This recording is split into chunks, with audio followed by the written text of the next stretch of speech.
चलो। Good morning all my dear student of class 11th। प्यारे बच्चों, आज इस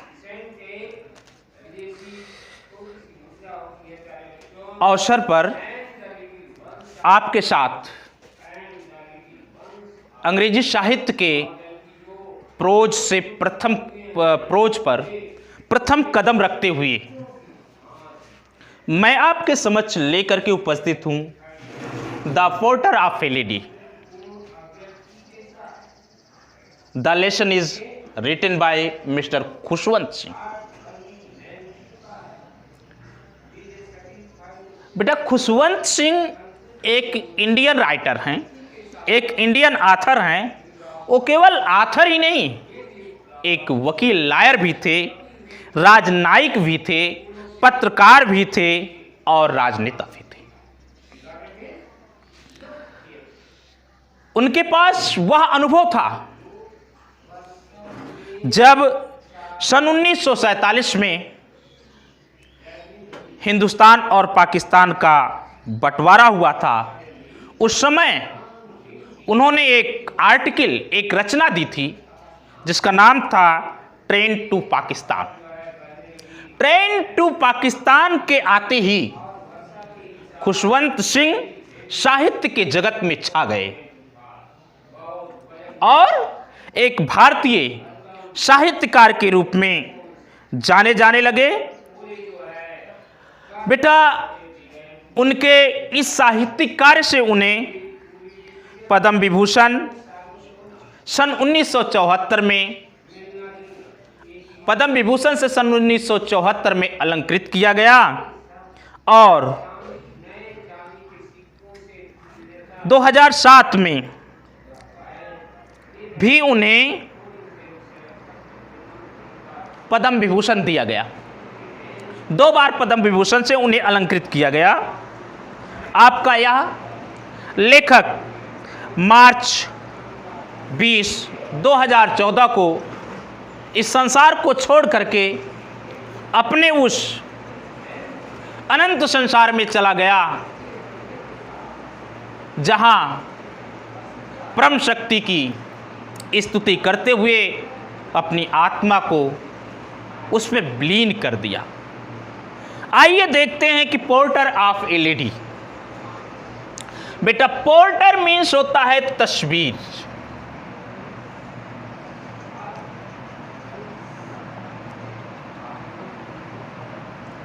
पोर्टर मीन्स होता है तस्वीर। ये जो क्या कहते हैं फ्रेम है, इसमें तस्वीर लगाई जाए। आप देखे होंगे अपने घरों में आसपास कहीं पर जो व्यक्ति हमारे बीच में नहीं होते हैं, हम लोग उनकी एक तस्वीर लगा देते हैं और वह एक यादगार के रूप में हमेशा हमेशा के लिए बनी रहती है। तो ये जो पोर्टर है, ये आपके लेखक खुशवंत सिंह की मां का दादी का पोर्टर है।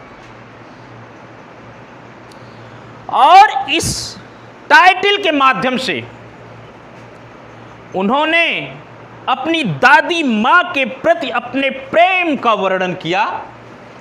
यह एक प्रकार की आत्मकथा है, ऑटोबायोग्राफी, जिसमें उन्होंने अपने दादी मां के साथ दादी मां के प्रेम और स्नेह को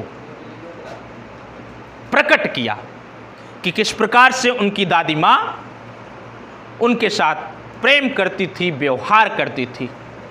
इन्होंने बताया कि जो दादी मां थी ठीक वैसे थी जैसे आप सबकी दादी मां होती हैं, कोई अंतर नहीं था। चेहरे पर झुर्रियां पड़ी हुई थी और क्या कहते हैं, वह लेखक को बहुत प्यार करती थी। दादी मां का एक पति भी हुआ करता था। कभी पति के पास बड़ी बड़ी दाढ़ियां थी और उनको देखने से तो ऐसे लगता था कि जैसे उनके पास पत्नी और बच्चे नहीं है बल्कि तमाम नाती हैं, ऐसे लगता था। दादी माँ छोटे कद की थी, थोड़ा मोटी थी और थोड़ा सा झुक करके चलती थी। चेहरे पर झुर्रियों के तमाम क्रीस क्रास इधर से उधर आवागमन बन गया था। किसी बूढ़े व्यक्ति के चेहरे को जब आप देखेंगे तो झुर्रियों की एक रेखाएं खिंच जाती हैं, उसी प्रकार से उनके चेहरे पर था। और वह हमेशा एक हाथ को, जो कपड़ा सफ़ेद पहनती थी और सफ़ेद कपड़े में किसी प्रकार का कोई दाग धब्बा नहीं होता था, एकदम स्वच्छ कपड़ा, एक हाथ को अपने कमर पर साधे हुए रहती थी और एक हाथ में एक माला लिए हुए रहती थी। उस माले में लगी हुई मनका को गिना करती थी, प्रभु का नाम लिया करती थी, जो भारतीय दर्शन को परिलक्षित कर रहा है कि भारत में किस प्रकार से माले की मनका को बार बार गिनते हुए लोग अपने आराध्य को याद करते हैं। इस प्रकार से वह भी किया करती थी। वह बूढ़ी दादी माँ आपके लेखक को विद्यालय जाने के लिए तैयार करती थी। सुबह उठाती थी, स्नान कराती थी, कपड़े पहनाती थी और उसके लिए नाश्ते तैयार करती थी। नाश्ते में एक मोटी सी रोटी, चपाती जिसे कहते हैं, उस चपाती के ऊपर माखन लगा करके चीनी लगा देती थी और लेखक को बांध करके दे देती थी। लेखक पढ़ने के लिए एक स्लेट लेके जाता था लकड़ी का, जिसे तख्ती कहते हैं। आप लोग अपने पिताजी से पूछेंगे तो बताएंगे कि तख्ती क्या होती है। उसी तख्ती पर खड़िया से लेपन करके तैयार कर देती थी और स्याही दे देती थी और बच्चे को लेकर के वह विद्यालय जाती थी पहुंचाने के लिए। जब जाने लगती थी तो अपने साथ कुछ चपातियां लेकर के जाती थी ताकि वह रास्ते के कुत्तों को दे सके। बालक पहुंच करके अपने पुरोहित के साथ रह करके ईश्वर की स्तुति, ईश्वर की प्रार्थनाएं सीखता था और साथ अपनी दादी माँ के जबाने लगता था। चूंकि उसकी दादी माँ कुत्तों को रोटियां देती थी, इसलिए कुत्ते उनके पीछे पीछे भौंकते हुए, झगड़ते हुए उसके घर तक आते थे। इस प्रकार से लेखक जब यूनिवर्सिटी में पढ़ने के लिए जाता है, उसने अपनी दादी माँ को बताया कि यूनिवर्सिटी के क्या क्या पाठ पढ़ाए जाते हैं। तो दादी माँ को थोड़ा क्रोध आने लगा, क्योंकि उनका विश्वास भारतीय दर्शन में था और भारतीय दर्शन में ईश्वर की स्तुति, वंदना और श्लोक का अध्ययन कराया जाता था, जबकि पाश्चात्य के अनुसार ज्ञान विज्ञान, कला, संगीत और गणित का अध्ययन कराया जाता, इसलिए वह दुखी हो जाती थी। एक बार आपके लेखक महोदय ने अपनी दादी माँ से बताया कि उन्हें संगीत सिखाई जा रही है, तो दादी माँ बिल्कुल नाराज हो गई, क्योंकि उनका मानना था संगीत तो वेश्याओं का, संगीत पर वेश्याओं का एकाधिकार है, भिखारियों का एकाधिकार है, इसलिए बच्चों को संगीत सिखाने से क्या मतलब है, क्या लाभ है। लेकिन नाराज होने के बावजूद भी उन्होंने कोई ऑब्जेक्शन नहीं किया, मैं सीखता गया। इस प्रकार से दादी माँ का और लेखक का बड़ा ही गहरा रिश्ता रहा।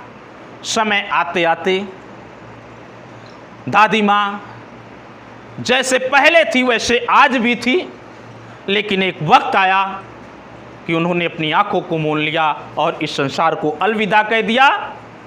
बस बची तो क्या बची, दादी माँ की पोर्टर्स बचा, जिसको लेकर के आपका लेखक खुशवंत सिंह आपके सामने उपस्थित है। आइए देखते हैं प्यारे बच्चों, हम इसमें केवल और केवल एक पैराग्राफ पढ़ेंगे, बस इसके अलावा नहीं पढ़ेंगे।